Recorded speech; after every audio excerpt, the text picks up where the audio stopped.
Продовжуємо роботу в Українському кризовому медіа-центрі. Наступна тема на сьогодні – подарунок громадським організаціям від президента. Або чому Україна ризикує піти шляхом Росії і Казахстану. У нас в гостях Олександр Павліченко, голова правління Української Гельсінської спілки з прав людини, Олександра Романtsova, заступниця голови правління. Good afternoon. We continue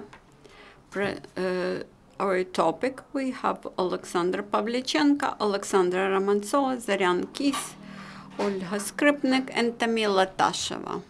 So Oleksandr Pavlichenko will be the first to speak. Good afternoon. Today we have a chance to speak about the offensive on civic rights related to the draft law, which entered the parliament in July 2017. I think that approval of this law will put serious barriers for development of civil society development in Ukraine. The draft laws offer to apply to the civil society the tools which are usually applied to corruptioneers, to those who avoid taxes, who try to establish corrupt schemes, etc. So those draft laws which are aimed against the civil society request in open declarations with indication of all the persons involved in spending money by an NGO in case the funding of NGO exceeds 300 survival income, which is around 1 million hryvnia for organization, which is approximately equal to 1 grant. Thus brings to any NGO to a dense control, and it has to declare from this very moment, this organization has to declare all the costs, all the relations with partner organizations. I believe that this is a huge obstacle for NGOs which are thinking about activity in this sector in the future. NGO representatives, having analyzed this draft law, which was submitted to the parliament, they of course stand against these measures. In order to describe how international organizations take this intention of the lawmakers, I give the floor to Zoryan Kis. International organizations working in Ukraine follows carefully the process, and Freedom House, Human Rights Pitch, and others, they had a meeting with the president, and the argument that these draft laws comply with international practices is not a good argument, because they could be compared to the laws in Russia, Uzbekistan, Turkmenistan. These are those countries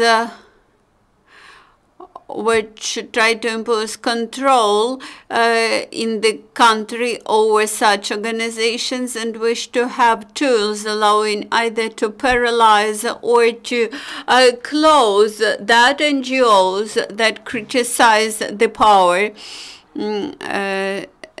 And in the draft law, we see such a tool that an NGO could be closed in case of any mistakes in financial reporting or in case of submission of wrong information. But in the United States, such sanction could be applied only 3 years after such a mistake is done and not corrected. We believe that sanctions offered by Ukrainian laws are too tough, and they conflict with the leading principles about unification, which suggests that the government cannot request reporting from NGOs, but should create conditions for their operation. And we, as of the moment, demand that an amendment about the declarations for civic activists is unacceptable and should be cancelled. Good afternoon, I'm Olha Skrypnyk. I represent Crimean human rights group. I'm a Crimean. I come from Crimea, and we unite Crimeans, and we represent the interests of Crimeans. What's going on? It offenses us when Ukraine, when Crimeans became IDPs, they've got support from charity and NGOs, and these people do not get any support from the international organizations. We get aid from partner organizations, from foreign organizations, from those kind people who wish to support us. And today it's very bad to hear. It's very disappointing to hear that we act as ATMs, as banks.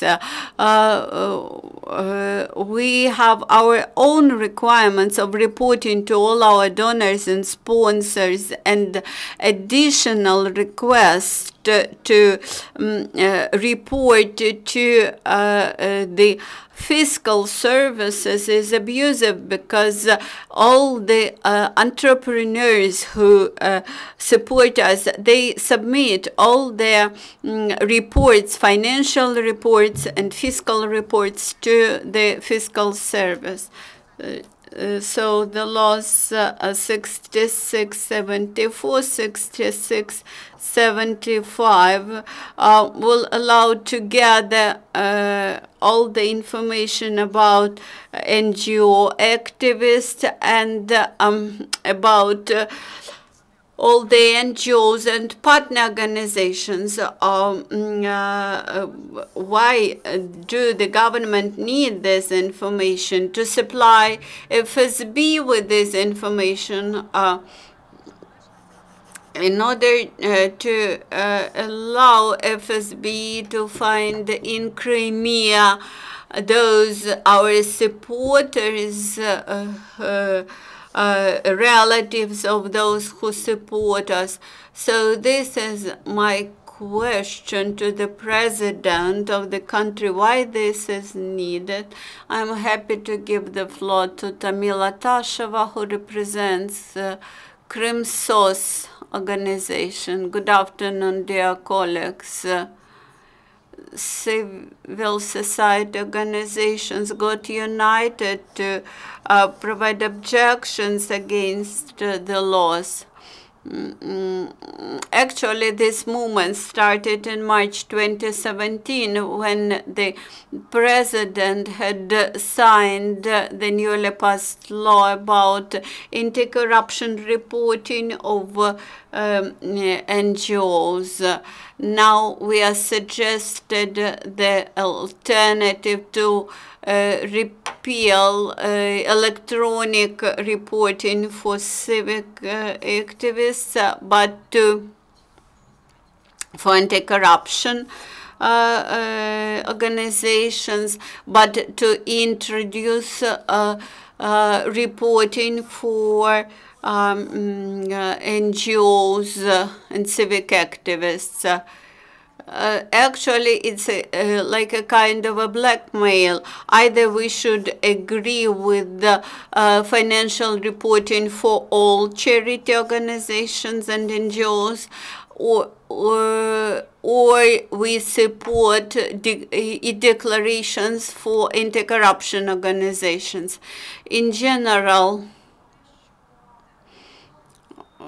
we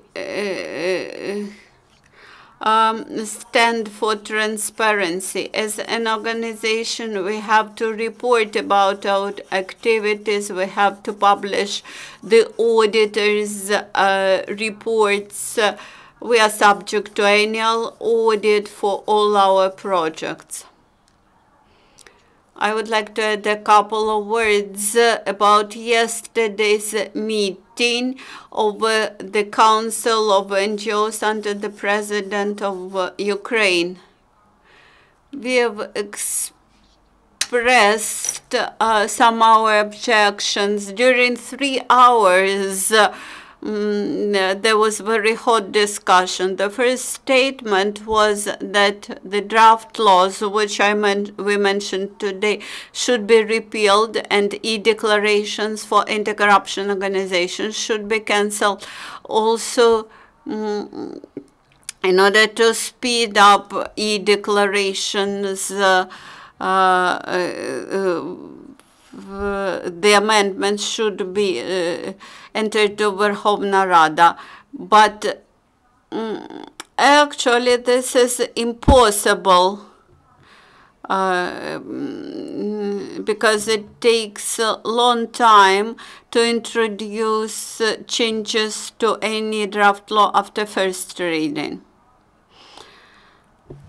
After long-term and very hot discussions, we can see that the draft laws will be offered for scrutiny of Verkhovna Rada. Now, the working group under presidential administration is established. It involves many experts. The experts have to produce their opinion within 10 days, and after that, the working group will offer its opinion to the attention of the Verkhovna Rada. On the one hand, it's a very weak position. On the other hand, we believe that only pressure from our international partners could force the government to do something. With this, I would like to give the floor to Oleksandra Romantsova, Deputy Head of the Board of the Center for Civil Liberties. We coordinate the work of expert platform, human rights agenda, and we are very much concerned with the situation with draft law 6674, 6675. This is like offensive against NGOs and civil society in Ukraine, which carries out the functions of the state today. Human rights agenda deals with monitoring of legislative initiatives and checks the compliance of that initiatives with international standards. My colleagues correctly had said that the suggested draft laws interfere into the work of with IDPs, with peacekeeping effort, etc. They understand that the draft laws being passed by the parliament would create barriers and obstacles for functioning of NGOs. Actually, those people who decided to devote part of their private lives to volunteer work, they may choose not to do this. So we request to repeal the draft laws number 6674, 6674, and also request that the president should repeal electronic declarations for anti-corruption organizations. Whether there are any questions? Then I have the question. Would you please remind people how those draft laws appeared and who initiated them? On July 10th, those draft laws were initiated by the presidential administration. And yesterday they invited NGOs to discussion about those draft projects. Not only the president was an initiator of those draft laws, but he also marked that draft laws as the immediate draft laws. Thus, the reintegration of Donbass and the issue of the prisoners of war are less acute issues than these two draft laws. Thus, all the set of issues related to Crimean IDPs, which should be resolved by the Verkhovna Rada, by the President of Ukraine, as guarantor of the Constitution. But they believe that top priority should be limitation of the work of civic activists. I would like to add that this appeal is open, it is published, it is open for signing by many NGOs. We have it on our website, and we encourage all NGOs to disseminate this information. One question from me. Sometimes in Ukraine, the urgent draft laws may hang in the parliament for 6 and more months. Do you believe that, how big is the risk that these very draft laws could be passed in nearest future? Such risk always exists.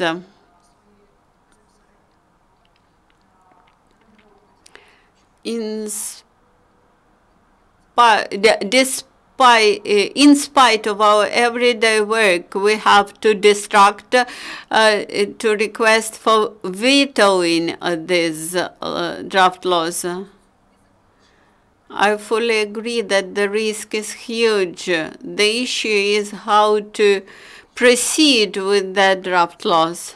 The only possible and correct mechanism is to repeal the draft laws, is to withdraw the draft laws from the parliament, to review them once again, to rethink how those draft laws could strengthen transparency of 70,000 NGOs existing in the country, and then further submission of this, second submission of this law to the parliament. Of course, the newly established working group will try to do something. But since these two draft laws now are connected with the e-declarations or cancellation of e-declarations for anti-corruption organization, then believe this might happen very quickly. In the light of the yesterday's presidential address to the nation, to Verkhovna Rada, the president encouraged Verkhovna Rada to cancel electronic declarations for anti-corruption organizations, but to pass these new draft laws. And at the same time, he noted that it should not be pictured that the president is bad, but the president is good, but MPs are bad. But actually, it was the president who had signed the law about e-declarations for anti-corruption organizations. And then Tatiana Chornovol had to interfere.